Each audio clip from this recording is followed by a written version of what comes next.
Let me ask you something personal. When was the last time someone you loved did something so small, so quiet, so seemingly insignificant that you almost missed it entirely? Maybe it was the way they handed you a glass of water without you asking, because they noticed your voice was getting dry while you were talking. Maybe it was the way they remembered, 3 weeks after a casual conversation, that you mentioned you were nervous about something, and they brought it up again just to check if you were okay. Maybe it was the way they turned the volume down on the television when you walked in looking tired. Not because you said anything, not because you asked, but because they saw you. You didn't say thank you for those moments.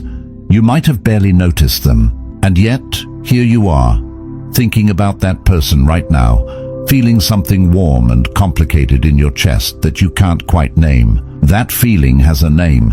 It has a psychological explanation. And by the time this script ends, you are going to understand exactly what those small, quiet, almost invisible actions are communicating, and why they matter more than any grand romantic gesture ever could. Here is the uncomfortable truth that love psychology has been trying to tell us for decades. We are measuring love wrong. We are waiting for the fireworks when we should be watching for the matches. We are waiting for the flood when we should be noticing the rain. We are waiting for someone to scream, "I love you," from a rooftop, when the most profound declaration of love is being whispered to us quietly, every single day, in a language most of us were never taught to read. Today I am going to teach you that language. I am going to walk you through the psychology of small acts of love, what they mean, why they happen, how the brain processes them, and how to recognize them before they slip through your fingers unnoticed. Because here is what I know. Some of the greatest love stories in human history were not written in grand gestures. They were written in 10,000 small ones, and yours might already be one of them. You just haven't learned to read the pages yet. The grand gesture. Illusion.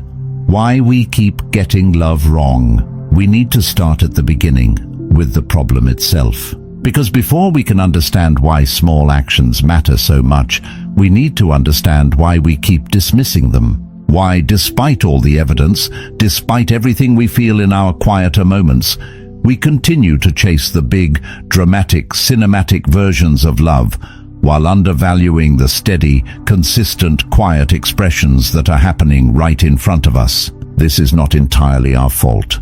We were trained to do this. From the earliest age, most of us were fed a very specific story about what love looks like. It looks like someone standing in the rain. It looks like someone driving across the country in the middle of the night.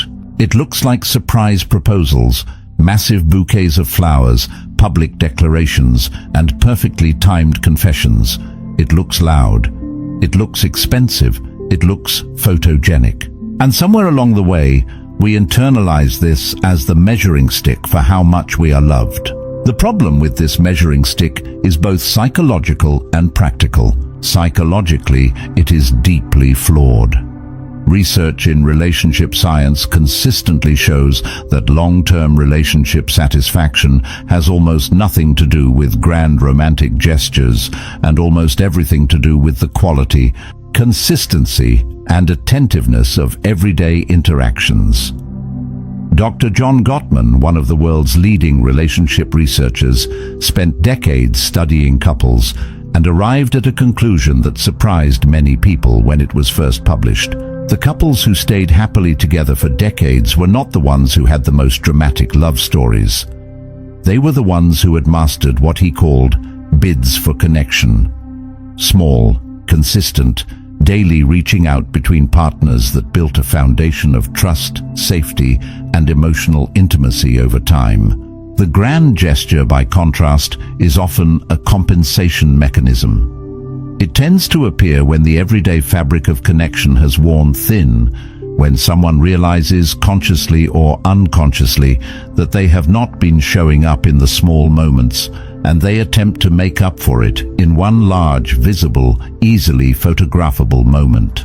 Sometimes it works in the short term. The emotional impact is real, But the research tells us it does not build the kind of deep, resilient love that actually sustains people through the years. There is also a practical problem with grand gestures. They are not sustainable. No human being can maintain a constant state of dramatic, sweeping, romantic expression. Life is not a movie. There is no director calling action and cut. There are grocery runs and work deadlines and family obligations, and days when you are exhausted and you have nothing left and you can barely lift your head off the pillow. Life is made of ordinary days. Most of love happens in ordinary days. And so if we have been taught that love only counts when it looks extraordinary, we are going to spend most of our ordinary days feeling unloved. Even when we are swimming in love, completely surrounded by it, drowning in it, because we do not recognize its quiet, everyday form. This is one of the great tragedies of modern romantic expectation. People leave relationships because they feel unloved, when in truth they were deeply loved. They simply had not been given the tools to recognize the form that love was taking. We are going to fix that right now. The neuroscience of small moments. What happens in the brain? Before we get into the specific small actions and what they mean, let us take a brief journey into the neuroscience, because understanding what is happening in the brain during these small moments will change forever how you perceive them. When someone performs a small act of care for you, remember your coffee order, notice you look tired, send you a funny video at exactly the moment you needed a laugh. Something very specific happens in your brain. The limbic system, which is the emotional center of the brain, activates. More specifically, the brain releases a cocktail of neurochemicals, dopamine, oxytocin, and serotonin, that create feelings of pleasure, warmth, trust, and connection. Now here is the fascinating part. The size of the action does not linearly correlate with the strength of the neurochemical response. In other words, a massive, expensive, dramatic gesture does not necessarily produce more neurochemical bonding than a quiet, small, perfectly timed moment of attentiveness. What matters to the brain is not the size of the act. What matters is the signal the act sends. And the signal that small, consistent acts of care send is this: I am paying attention to you. I see you. You are worth noticing. This signal, this experience of being truly seen, is one of the most powerful activators of oxytocin, which is sometimes called the bonding hormone or the love hormone. Oxytocin is released not just through physical touch, but through emotional attunement, through the experience of feeling understood, recognized, and held in another person's awareness. Every time someone performs a small act that shows they have been paying attention, that they remembered something you said, that they noticed something you felt, that they thought about you when you were not in the room, your brain releases oxytocin. And over time, with repetition, these oxytocin releases accumulate. They build neural pathways of association between that person and feelings of safety, warmth, and belonging. This is attachment. This is the neurological foundation of love, and it is built brick by brick in the small moments. Think about it from an evolutionary perspective as well. Our ancient ancestors needed to make very quick assessments about who was safe, who was trustworthy, who was worth forming deep bonds with. The brain developed sophisticated systems for reading behavioral signals, not grand performative signals, but consistent everyday behavioral signals. Because anyone can perform grandly once. The more reliable indicator of trustworthiness is what someone does repeatedly, habitually, without an audience. Your brain knows this. Even if your conscious mind has been distracted by the cultural noise around grand gestures, your deeper brain is tracking the small stuff. It is the small stuff that your nervous system is using to decide whether this person is safe to love. This is why we often have a deep intuitive sense about whether someone truly loves us, even when we struggle to articulate why.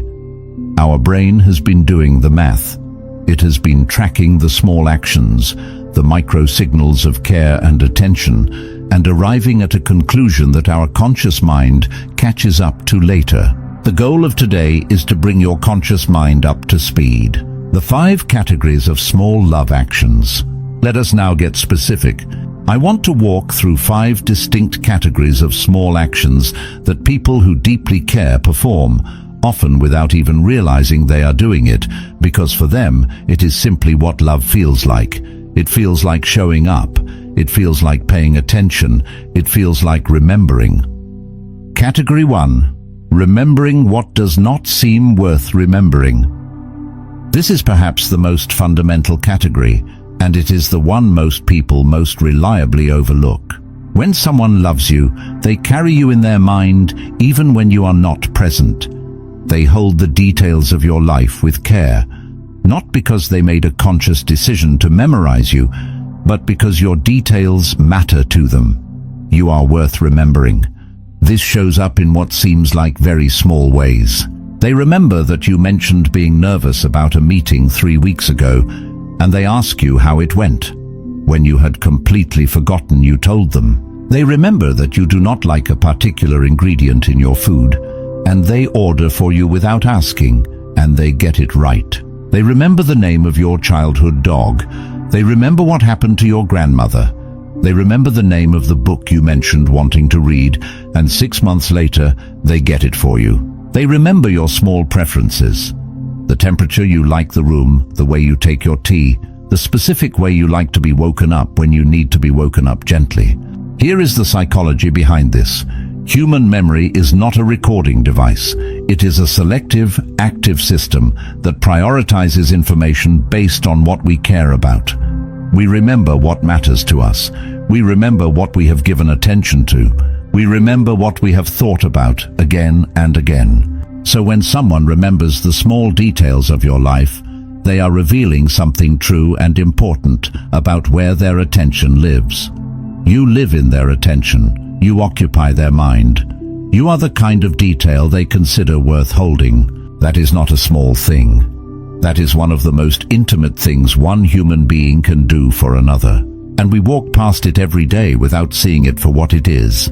Category 2. The unprompted check-in. The second category of small actions involves reaching out. Not because something dramatic has happened, not because you asked, not because there is a specific reason, but simply because they thought of you and wanted you to know it. This is the text message in the middle of the afternoon that says nothing more than something that made me think of you. This is the voicemail that says I was driving and I heard that song and I thought you would like it. This is someone calling you on a random Tuesday, not because anything is wrong, but simply because they missed the sound of your voice. These moments feel casual. They feel throwaway. We often respond with a quick reply and move on without recognizing what has just happened. What has just happened is this. Someone in the midst of their own busy, complicated, demanding life stopped, paused whatever they were doing, because you crossed their mind and they decided that moment of connection was worth pursuing. In a world of constant distraction, constant stimulation, constant demands on our attention, the act of stopping to reach out to someone you love, for no practical reason, with no agenda, simply because you care about them, is an act of profound intentionality. It says, you are a priority even when there is no crisis. You matter to me in the ordinary moments, not just the big ones. I think about you. I want you to know I think about you. Psychologically, this kind of behavior is associated with what attachment theorists call secure attachment, the deep internal certainty that someone is there, that they care, that you are held in their mind and heart. And the consistent unprompted check-in is one of the primary ways that secure attachment is built and maintained over time.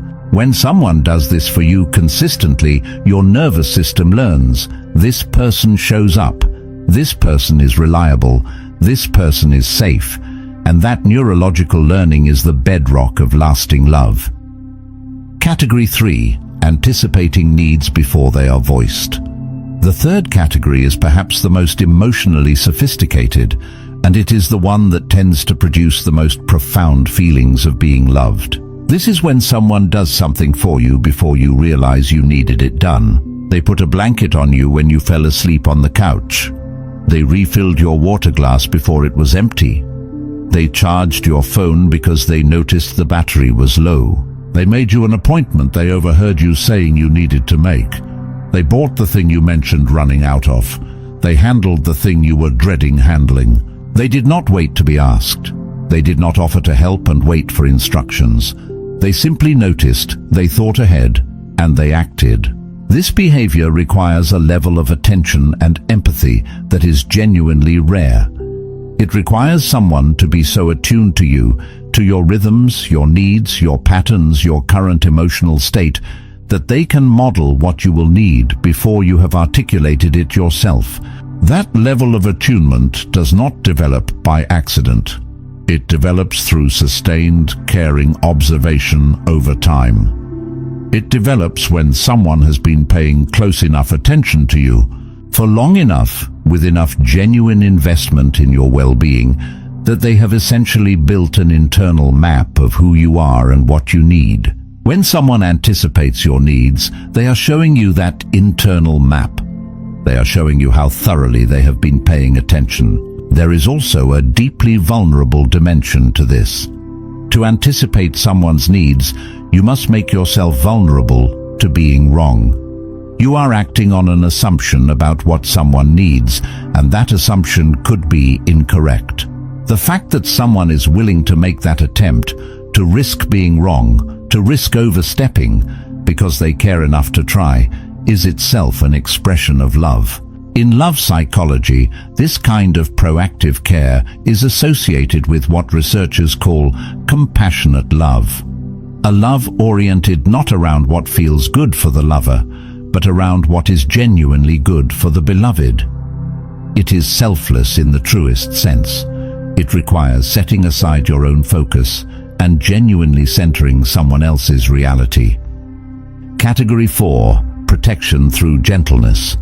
The fourth category of small love actions involves the ways someone handles your soft places, the vulnerabilities, the insecurities, the tender spots, with care. This is not about dramatic acts of protection. It is about the 1,000 small moments where someone could have been careless and chose to be gentle instead. It is the way they change the subject when you look uncomfortable, so you do not have to ask them to. It is the way they do not press when you say you do not want to talk about something, and they do not make you feel guilty for not wanting to talk about it. It is the way they choose not to repeat something you told them in confidence, even when it would have been interesting or funny in another context. It is the way they correct you privately, never in front of others.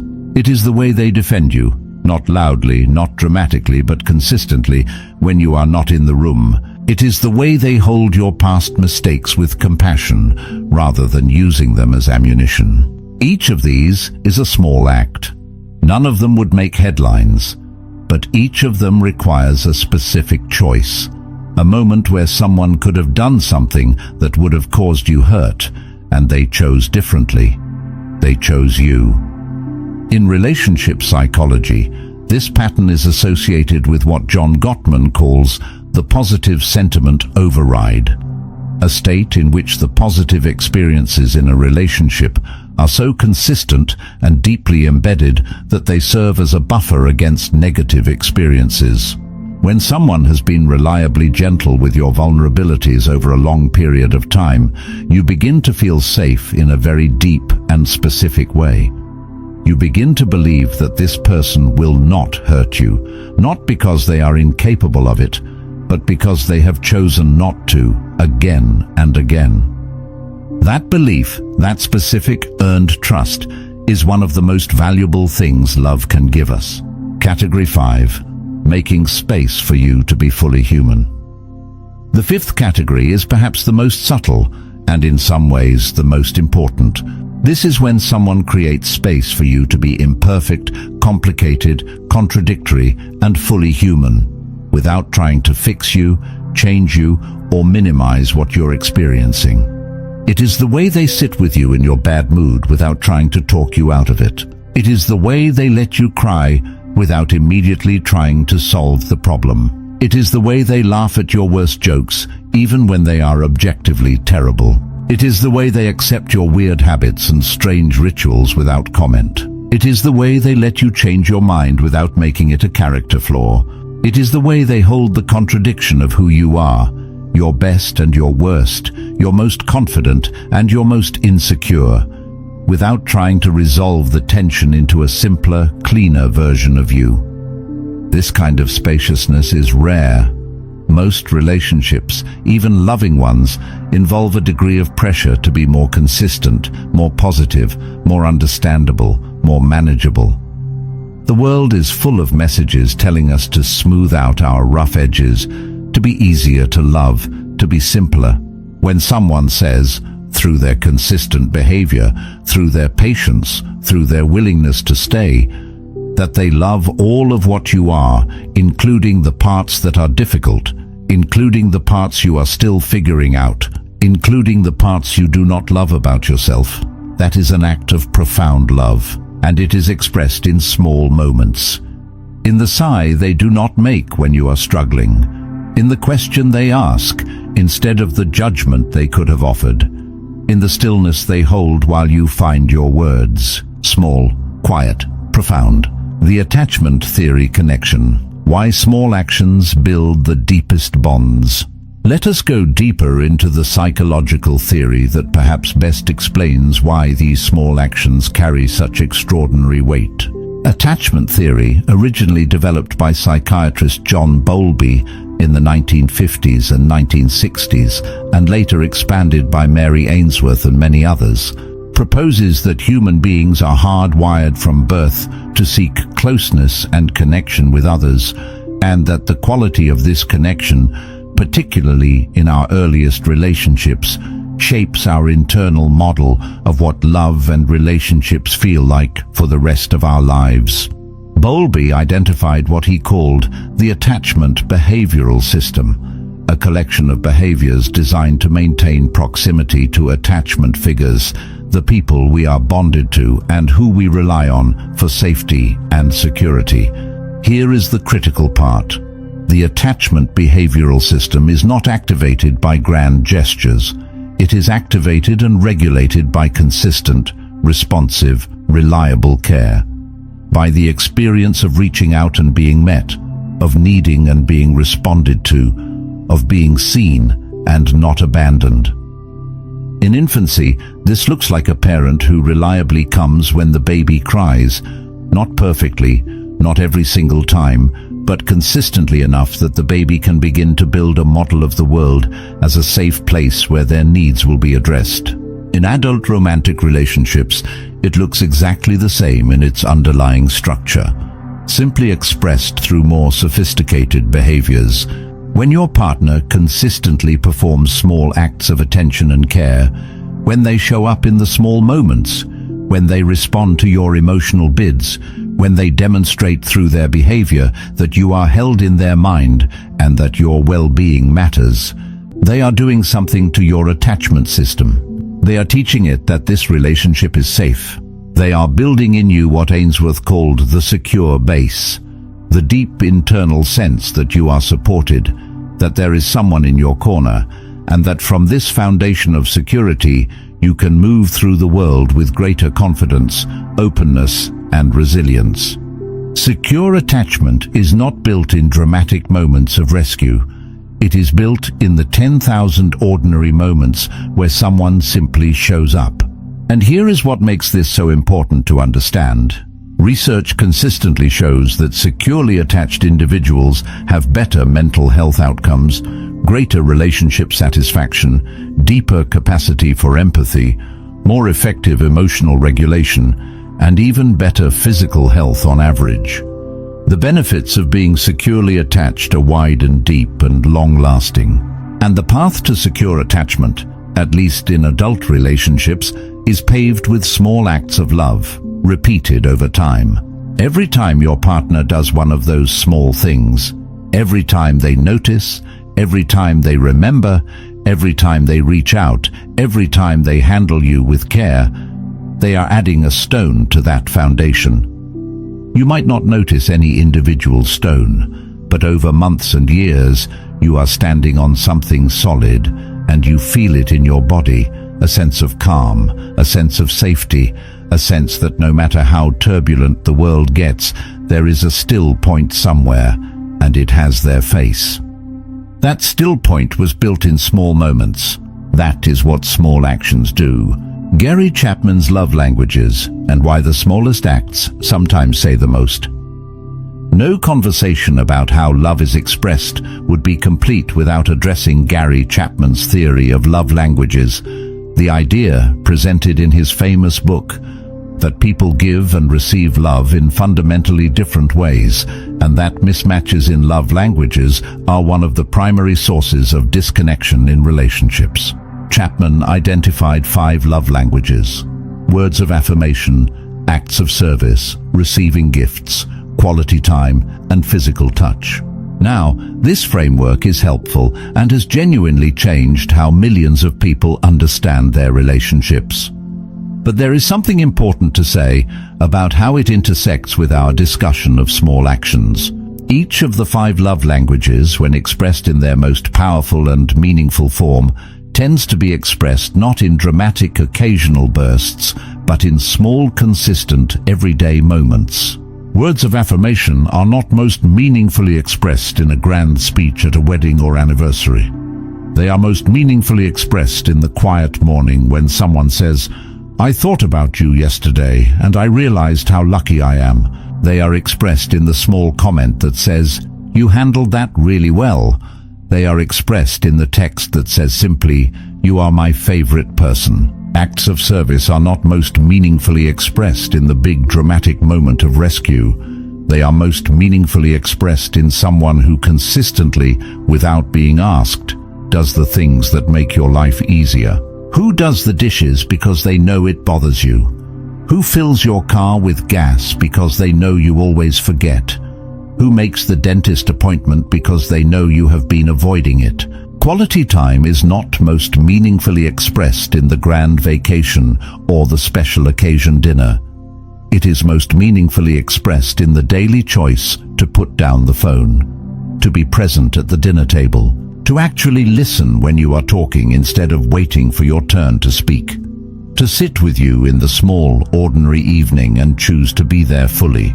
Even gift-giving, often seen as the most grand, gesture-oriented of the love languages, is most meaningfully expressed through the small, unexpected gesture that shows someone was thinking about you.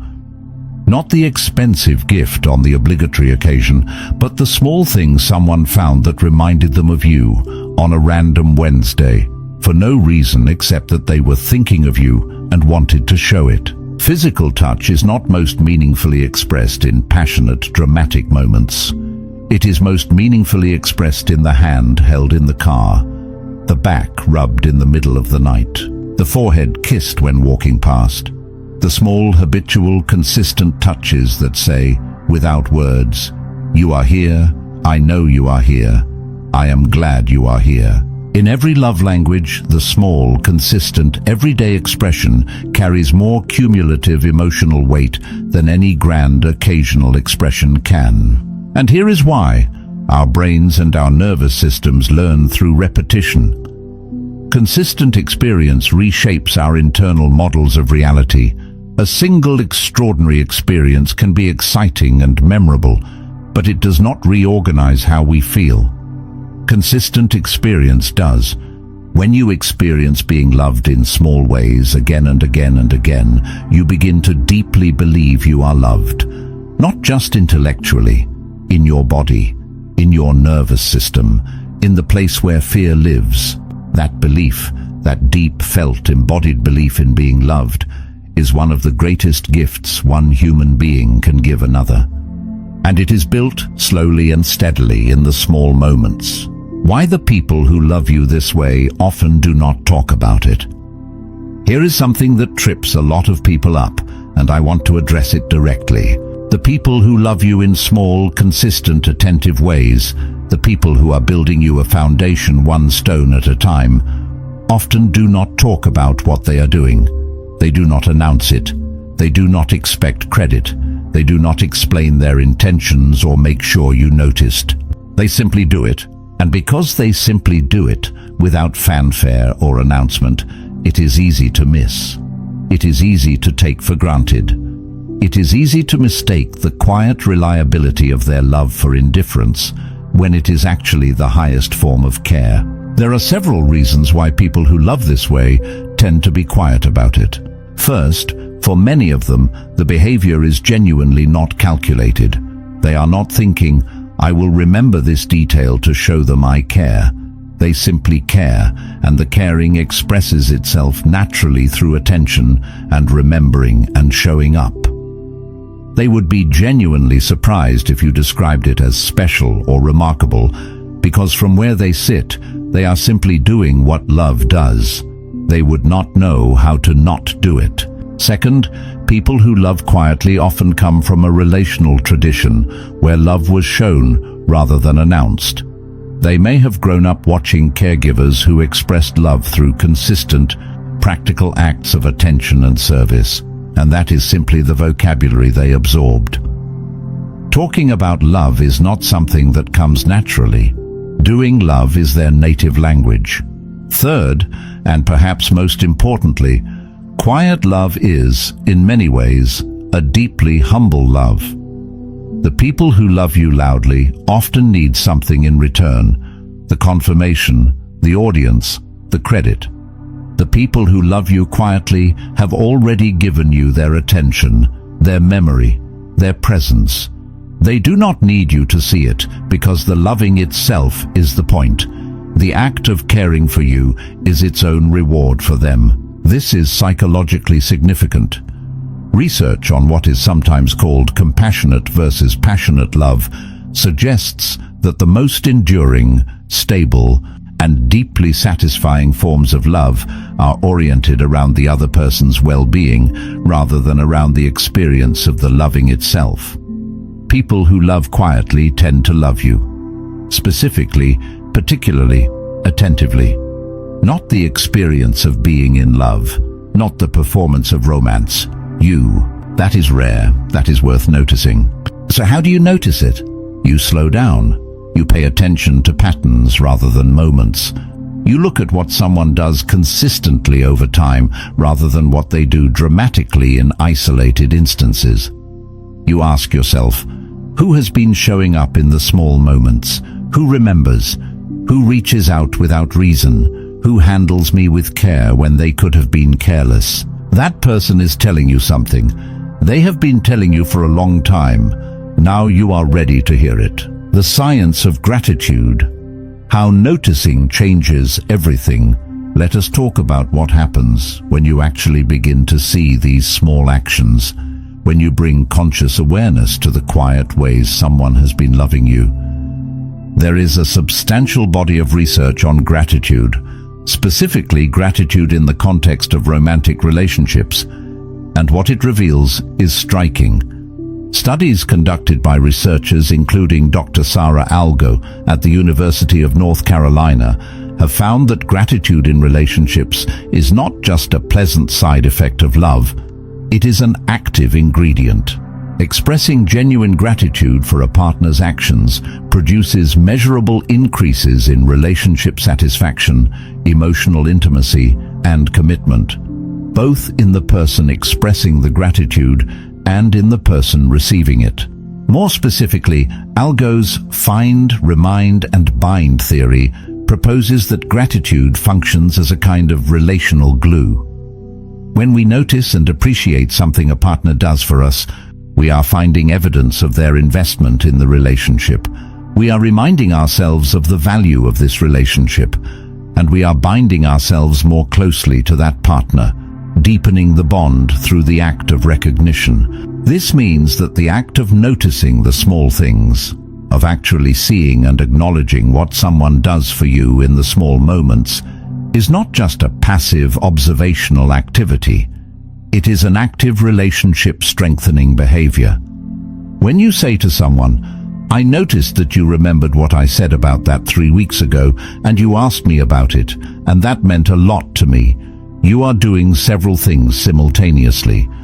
You are validating their investment. You are communicating that their effort was not invisible, was not taken for granted, was seen and appreciated. You are reinforcing the behavior, making it more likely that they will continue to express care in this way.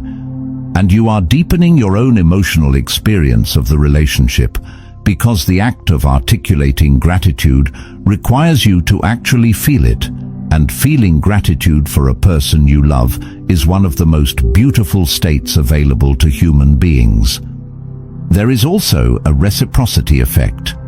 When we express genuine appreciation, it almost invariably invites more openness, more warmth, more vulnerability from the other person. It creates a cycle of giving and receiving, noticing and being noticed, appreciating and being appreciated.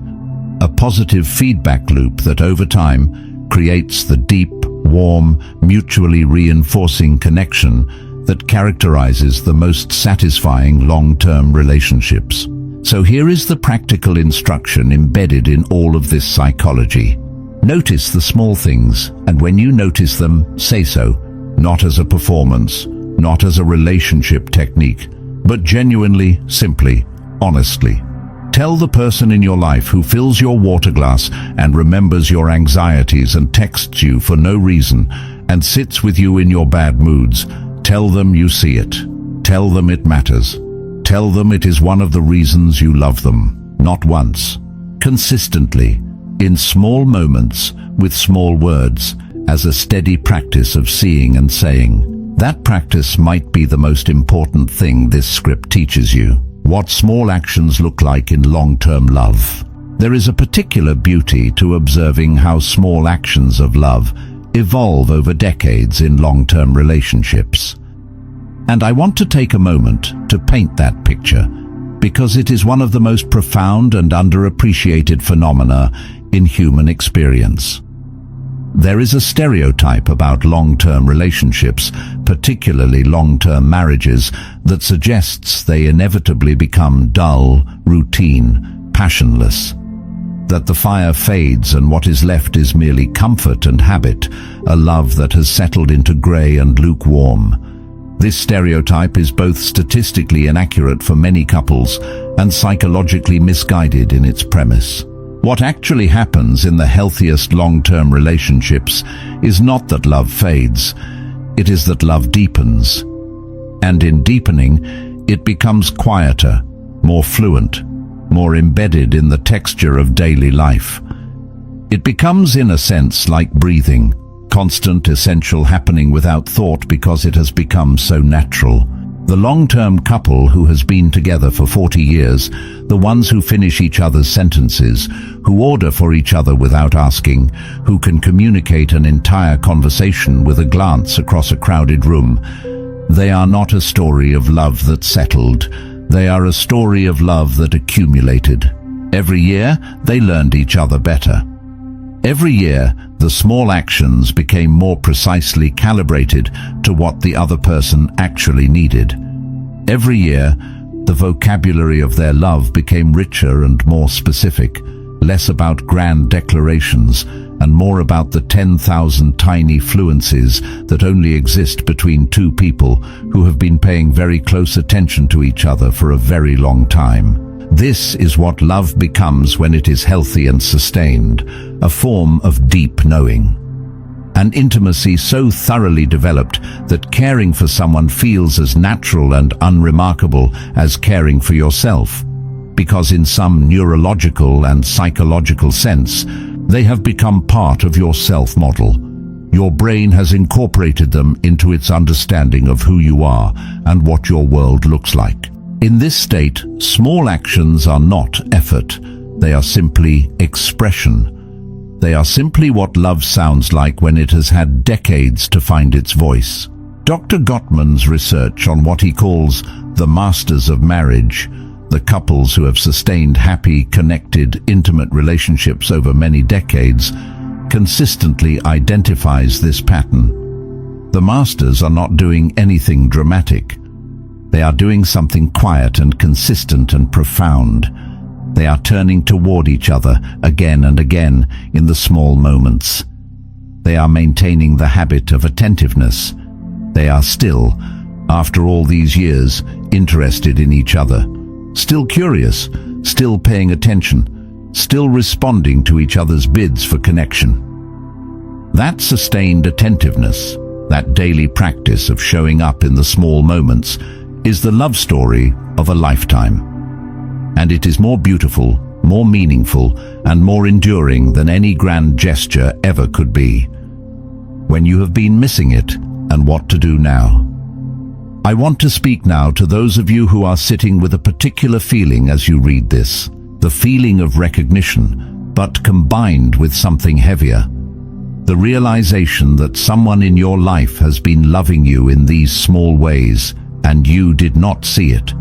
Or you saw it, but you did not value it. Or worse, you took it for granted so thoroughly that you stopped noticing it altogether.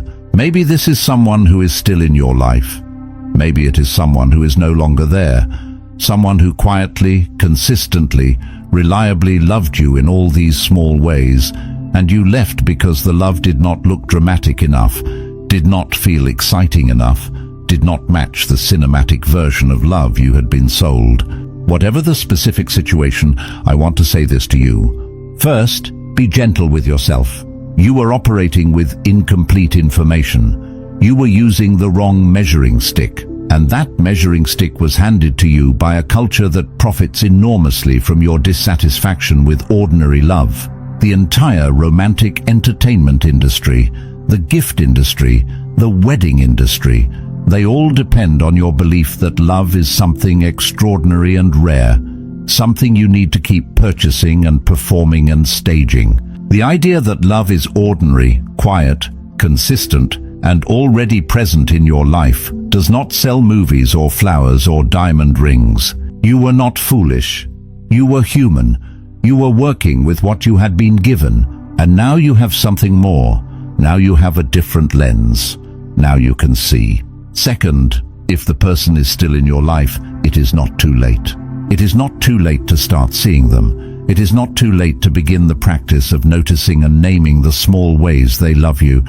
It is not too late to start expressing, genuinely and specifically, what their small actions mean to you. You might be surprised by what happens when you do. People who love quietly often carry the private, unspoken fear that they are not enough, that their small, consistent love is not impressive enough, not visible enough, not romantic enough to be worthy of being loved in return. When you see them, really see them and tell them so, you may be giving them something they have quietly longed for without knowing how to ask for it. Third, if the person is no longer in your life, you can still carry this forward. You can carry the lesson into how you see the next person who loves you. You can carry it into how you love the next person, because understanding the power of small actions is not just about recognizing them in others. It is also about becoming someone who offers them. Becoming someone who pays attention, who remembers, who reaches out without reason, who handles the people they love with care, who sits in the small moments and chooses presence over distraction. That kind of love, offered consistently, expressed in small moments, building quietly over time, is the love that changes lives. It changed yours. Now you can offer it. How to love someone in the small moments, a practical guide.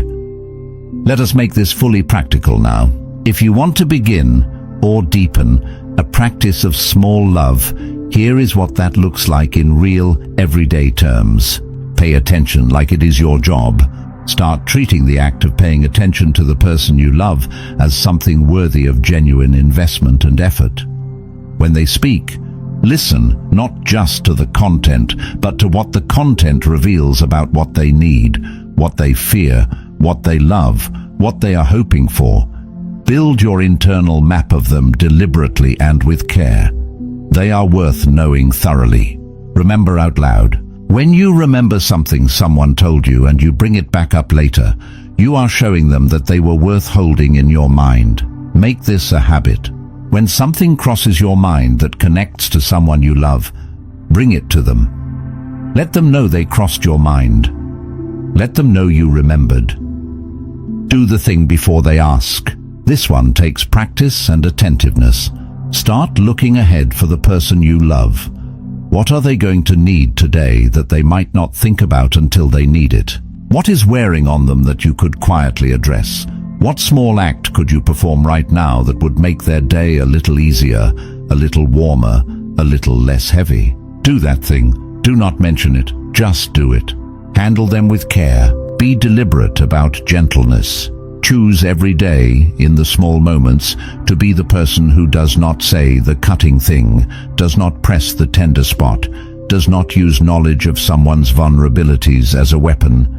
Choose gentleness when carelessness would have been easier. Do it again. Do it every day. Create space for their full humanity. Practice tolerating the parts of someone that are difficult, messy, contradictory, or incomplete. Resist the urge to fix, to advise, to minimize, or to rush them toward resolution. Practice simply being present with someone in the complexity of who they are. That presence, that patient, non-judgmental witness to another person's full humanity, is one of the deepest acts of love available to us. Say what you notice. When you see someone doing something loving for you, something small and quiet and ordinary, say so.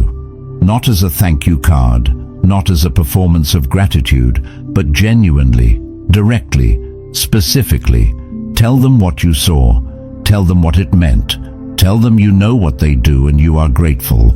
Show up in the ordinary. Be present in the small, ordinary moments.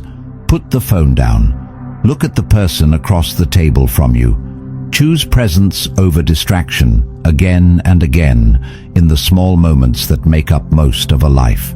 Because that is where love actually lives. Not in the extraordinary. In the ordinary, elevated by attention. In the 10,000 small moments where someone chooses to show up and you choose to show up too, and together you build something that lasts, not because it was grand, but because it was real and it was consistent and it was given freely in small moments every day. The love that lasts. Let me bring this full circle. We started by talking about a moment, a small, quiet, almost invisible moment, where someone did something that made you feel seen, where someone handed you a glass of water without being asked, where someone remembered something you had almost forgotten you said, and I asked you what that felt like. I think you know now what it feels like.